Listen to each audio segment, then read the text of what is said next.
শুরু হয়ে গেছে আমাদের মুসৌরি জার্নি। সকালে দুজনে রেডি হয়ে এবার বেরাচ্ছি। ট্রেন ধরতে হবে হাওড়া থেকে।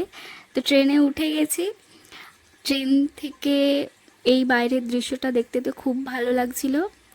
নানান রকম জিনিস খাচ্ছিলাম। আজকের দিনটা কাটলেই শুধু হয়। তো ওখান থেকে আমরা নেমে গেছি দিল্লিতে। দিল্লি থেকে আমাদের গাড়ি ছিল।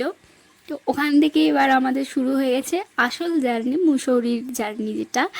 তো আমরা রাস্তায় এক জায়গায় দাঁড়িয়েছিলাম, একটু চা কফি খেলাম নিজেদের মতো।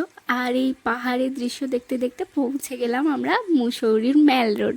গিয়ে প্রথম খাওয়া আমার মোমো। তো এইটা ছিল আমাদের রুমটা খুবই ভালো ছিল, আর ওখানকার স্টাফেদের বিহেভিয়ারও খুব ভালো ছিল। তো খাচ্ছে এখন চা, আর আমি দেখছি বাইরের এই দৃশ্যটা অপূর্ব লাগছিল রুম থেকে। তখন জাস্ট সূর্য অস্ত গেছে। তো এরপর আমরা রেস্ট নিয়ে যাব ম্যাল রোড।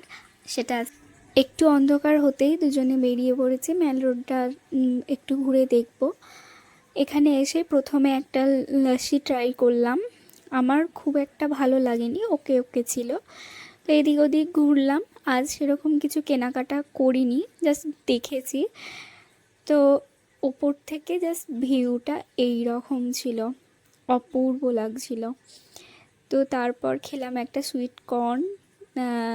একটু পাহাড়ে পাগলামি তো করতেই হবে, পুরো ফাঁকা রাস্তা ছিল। এবার আমরা যাচ্ছি রুমের দিকে। তো ভিডিওটা এখানেই আমি শেষ করলাম।